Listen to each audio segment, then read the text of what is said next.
Assalamualaikum warahmatullahi wabarakatuh. Alhamdulillah wassalatu wassalamu ala Rasulillah wa ala alihi washabihi man tabi'a wa ba'du. Masih dalam pembelajaran nahwu ya.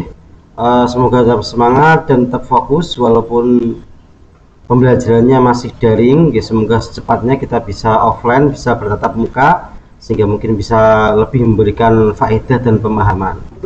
Oke, kita akan lanjut pada materi selanjutnya. Pada kitab Alfiyah, silahkan dibuka kitabnya masing-masing ya, pada bab al-mu'rabu wal mabni ya, pada bab al-mu'rabu wal mabni. Silahkan dibuka halamannya pada bab al-mu'rabu wal mabni ya, saya baca terlebih dahulu, silahkan disimak, saya maknani dan nanti akan saya berikan sedikit keterangan tambahan. Bismillahirrahmanirrahim. Al-mu'rabu wal mabni. Qala al-mu'allifu rahimahullahu ta'ala. Wal ismu minhu mu'rabun wa mabni li syabahin minal hurufi mudni kasyabahil wad'i fi ismi ji'tana wal ma'nawi fi mata wa fi huna wa kaniyabatin 'anil fi'li bila ta'athurin wa kaftiqrin usila wa mu'rabul asma'i ma qad salima min syabahil harfi ka ardin wa suma. Bismillahirrahmanirrahim. Di kitabnya masing-masing ya, nggak usah disalin ke buku karena kitabnya juga udah diberikan renggangan itu untuk tempat memberikan makna, jadi nggak usah disalin di buku, langsung saja di kitabnya masing-masing. Bismillahirrahmanirrahim. Wal ismu utawi kalimat isim. Wal ismu utawi kalimat isim minhu iku setengah saking isim. Wal ismu utawi kalimat isim minhu iku setengah saking isim mu'rabun utawi kalimat kang mu'rab. Utawi isim kang mu'rab. Wa mabniun lan isim kang mabni. Li syabahin krana serupa apa isim minal hurufi saking pira-pira huruf mudni kang marakaken apa syibah. Mudni kang marakaken apa serupa. Kasyabahil wad'i, contone kasyabahil wad'i kaya serupa ing dalem asal penggaweane. Kasyabahil wad'i kaya serupa ing dalem asal penggaweane. Fismai ji'tana ing dalem isim lorone lafat ji'tana. Fokusnya di ta dan na. Wal maknawi lan serupa ing dalem maknane. Fi mata ing dalem contoh fi mata wa fi huna ing dalem contoh lafat huna. Wal maknawi lan serupa ing dalem maknane fi mata ing dalem contoh lafat mata wa fi huna ing dalem lafat huna. Wa kaniyabatin lan kaya ganteni anil fi'li saking fi'il bila ta'athurin kelawan ora nerima pengaruh. Bila ta'athurin kelawan ora nerima pengaruh saking amil. Wakaf tikorin lan kaya butuhe isim.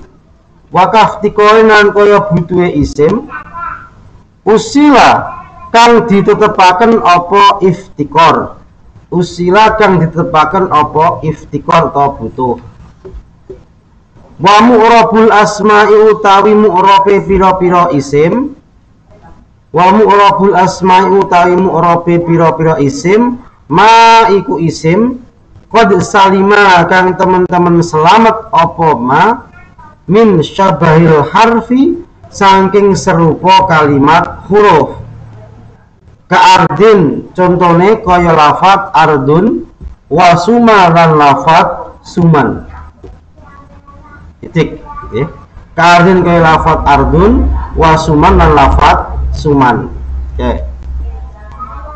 Nah, itu tadi untuk bait-bait yang kita maknani. Nanti yang ketinggalan seperti biasa bisa di pause, play atau diulang sampai maknanya bisa penuh. Oke, akan saya jelaskan tentang bait yang tadi saya bacakan.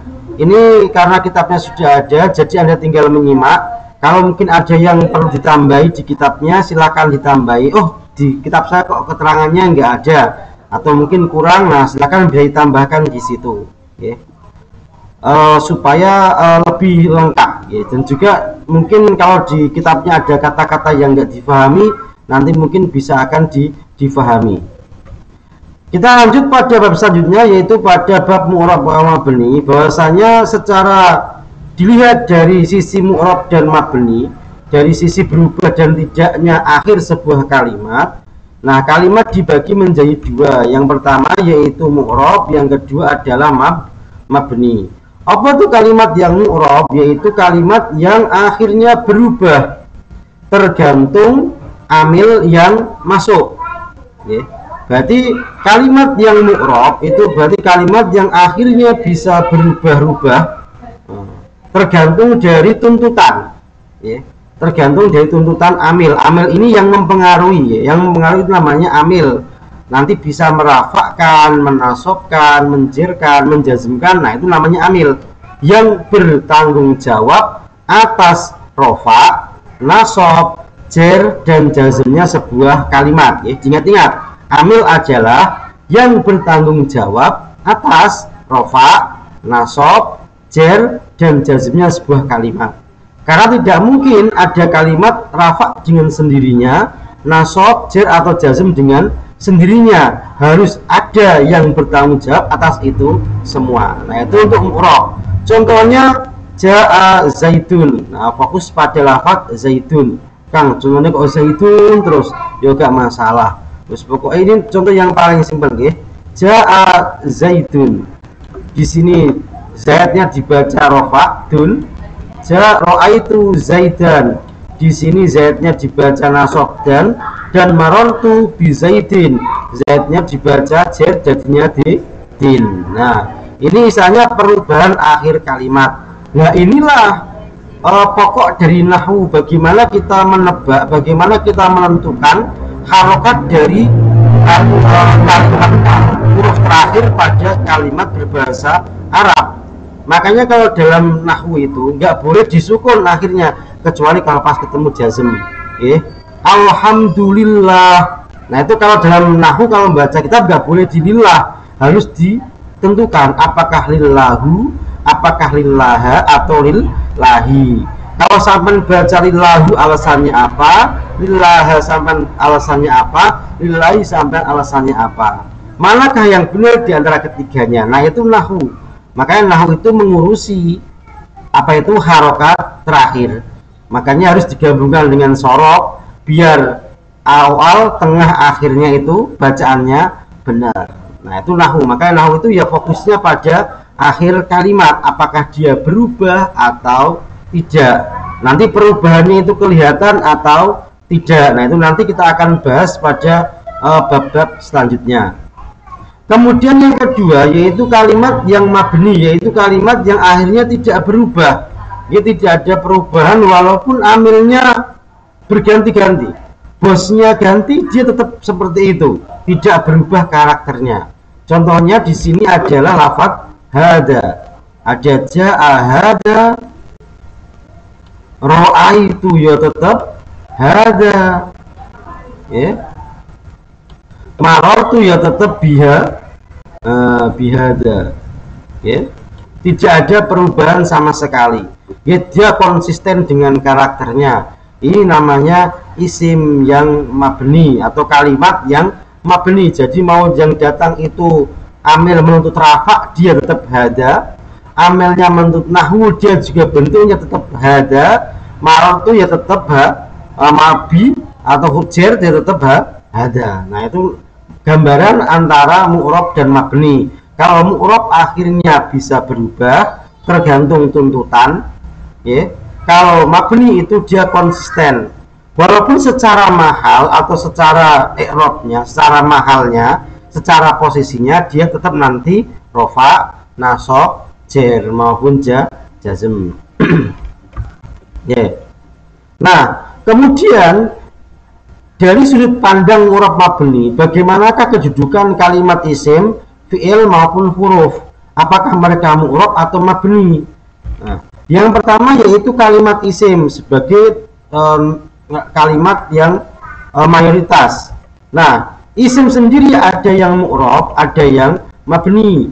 Nah, mu'rab ini merupakan asal atau hukum yang sebenarnya dari kalimat isim.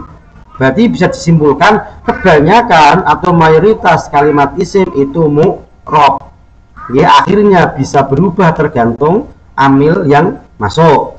Kemudian yang kedua ada mabni, ini cabang. Berarti ini adalah kategori yang apa itu ya, sedikit atau dalam artian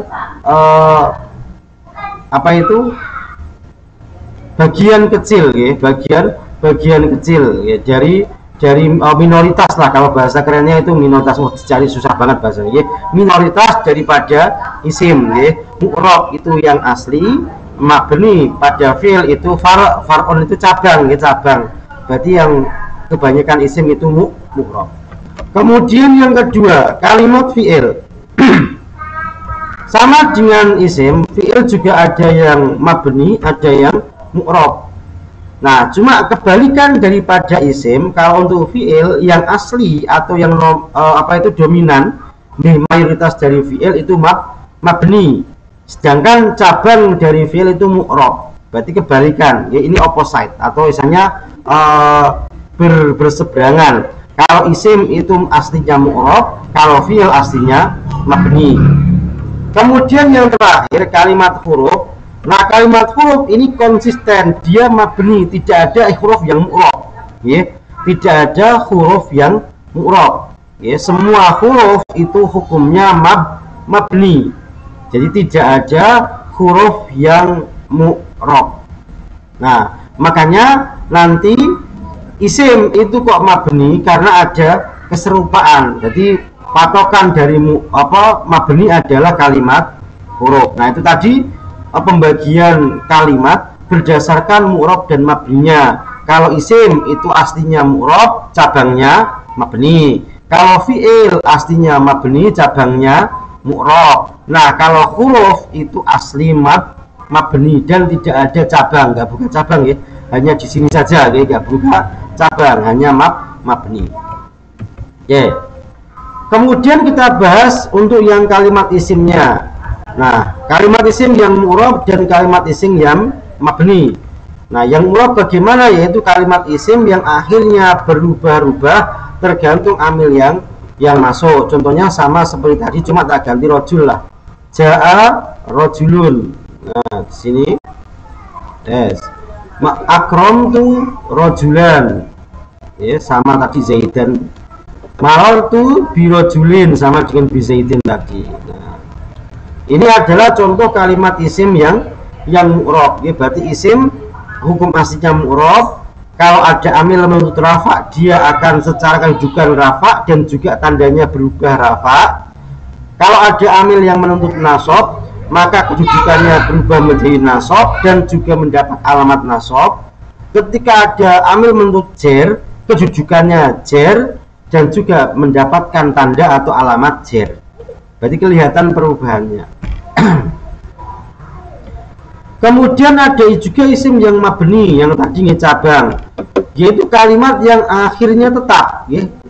Ya, kalimat yang akhirnya tetap dalam arti tidak berubah ya, dia konsisten walaupun ada amil yang memasukinya. Kenapa dia nggak mau berubah? Karena ada sisi kesamaan atau keserupaan dengan kalimat huruf. Makanya tadi pas awal saya bilang huruf ini menjadi patokan atau barometer kemabnian. Nah, sehingga ketika ada kalimat isim yang lebih condong atau lebih serupa, kesamaannya dengan huruf ini lebih dominan daripada isimnya, maka dia akan disamakan dengan huruf dalam artian mabni ya. Maka di sini kenapa kok isim ini dimabnikan? Alasannya karena ada sisi kesamaan dengan kalimat huruf ya. Berarti dia lebih dominan serupa atau sama dengan huruf daripada dengan isim. Walaupun dilahirkan oleh isim tapi dia mirip huruf. Nah kayak gitu, sehingga hukumnya dimabnikan karena lebih mirip huruf daripada isim. Nah itu alasan ya. Jadi kalau ada pertanyaan kenapa kok isim dimabnikan, jawabannya karena ada sisi kesamaan atau ada keserupaan dengan kalimat huruf, atau bahasa isim ini lebih dominan atau sama dengan huruf. Nah itu jawabannya, jangan jawab yang lain ya. Nah kemudian apa sih sisi kesamaan atau keserupaan atau ya yang sama dengan huruf?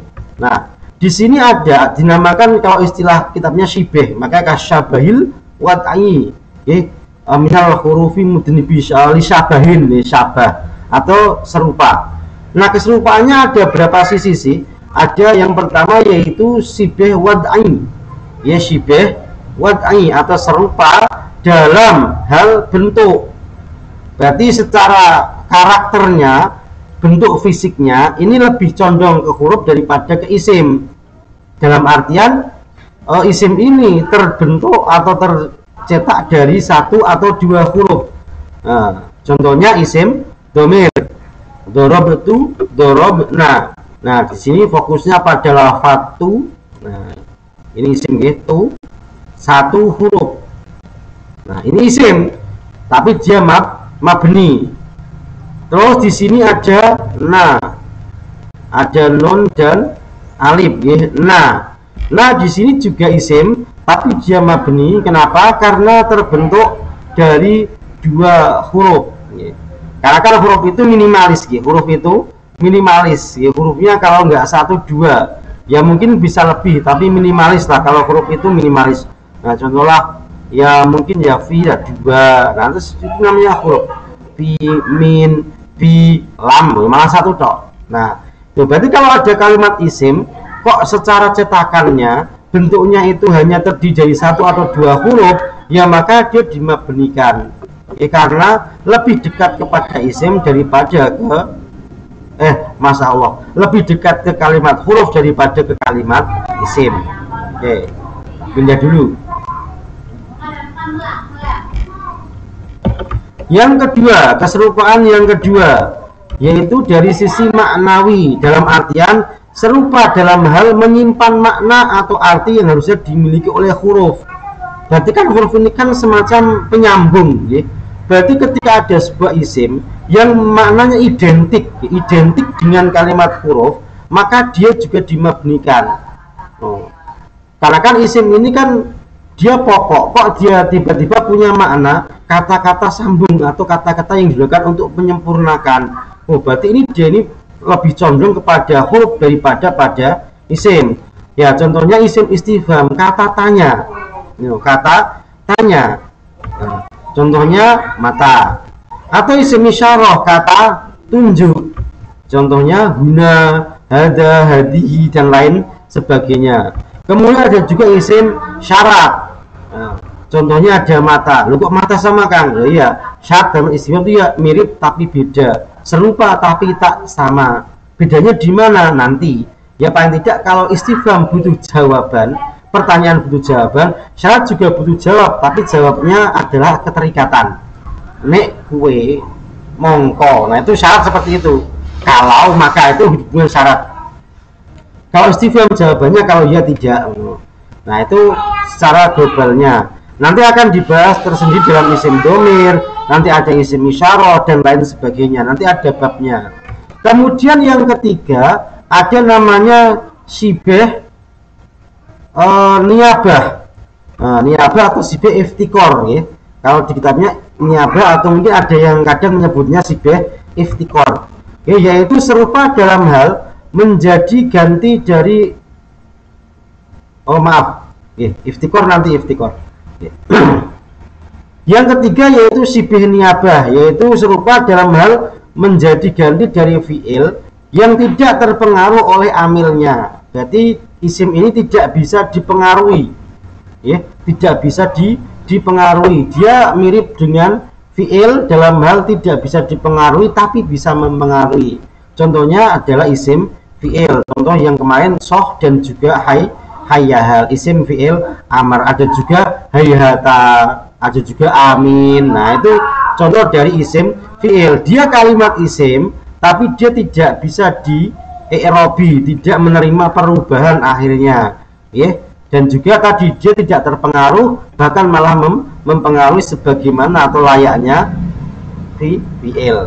Nah, kemudian yang terakhir, nah ini tadi sifat iftikori, ya, maaf tadi ada kesalahan, ya biasa, apa itu sabul lisan, ya, atau keterucut kepleset. Nah, sekarang yang terakhir yaitu ada sifat iftikori, yaitu dimana karakternya kalimat huruf itu adalah membutuhkan kalimat lain. Kan dulu pas pembahasan tentang kalimat huruf adalah kalimat yang maknanya tergantung oleh lafaz lain. Nah, jadi ada ketergantungan. Nah, di sini ketika ada isim yang membutuhkan lafaz lain untuk menyempurnakan tujuannya, maka dia dimabnikan. Karena dia lebih condong atau lebih dominan ke hurufnya daripada ke isimnya. Apa itu? Yaitu ada namanya isim mausul. Isim mausul ini dia selalu membutuhkan pada jumlah setelahnya. Nanti dibahas dalam bab mausul, ada selah, ada aid. Berarti mausul ini nggak bisa berdiri sendiri. Dia selalu membutuhkan, ya, kalimat setelahnya. Sama dengan kalimat huruf yang tidak bisa berdiri sendiri dan selalu butuh pada kalimat yang lain. Contohnya alladzi, allati. Nah, itu jenis-jenis isim yang mabni. Berarti kalau kita ambil kesimpulan, isim yang mabni jumlahnya ada 6, ya. Isim yang mabni jumlahnya ada 6. 1 isim domir, 2 isim istifham, 3 isim isyarah, yang keempat isim syarat, yang kelima isim fi'il, yang keenam isim mausul. Ingat ya, isim fi'il bukan isim fa'il. Kalau isim fa'il itu isim beneran. Nah, itu kalau kita ambil kesimpulan. Berarti kalau ada pertanyaan, ada berapa jumlah isim yang mabni? Jawabannya ada 6. Yang pertama isim domir, yang kedua isim istifham, yang ketiga isim isyarah, yang keempat isim syarat, yang kelima isim fi'il, dan yang terakhir adalah isim mausul. Nah, itu nanti akan ada babnya masing-masing tentang kejelasannya apa itu isim domir, kemudian jenisnya apa saja ada babnya. Isim istifham juga, isim isyarat juga, dan semuanya nanti akan ada pembahasannya lebih detail pada babnya masing-masing. Jadi ini cuma sedikit tentang pengenalan, ya, tentang pengenalan apa itu mu'rab, apa itu mabni, sebabnya isim mabni, ada berapa keserupaannya. Nah, itu silakan dilihat kitabnya. Kalau sudah sama, ya hanya sampai perlu kasih garis bawah saja, ya. Oh, ini keterangannya. Nanti biar ketika belajar itu lebih mudah. Kalau masih ada yang belum bisa difahami atau masih belum paham, masih muskil, seperti biasa tak bosan-bosannya saya ingatkan, silakan japri, silakan hubungi saya, insya Allah nanti akan saya jelaskan dengan lebih lanjut dan juga mungkin lebih rinci sehingga Anda bisa memahaminya dengan jelas. Nah, cukup sekian untuk materi kali ini. Kurang lebihnya, ya, selamat belajar di rumah, ya, jaga kesehatan, jaga kondisi, semoga kita sekeluarga di rumah baik-baik saja dan tidak ada yang terinfeksi oleh virus COVID. Nah itu.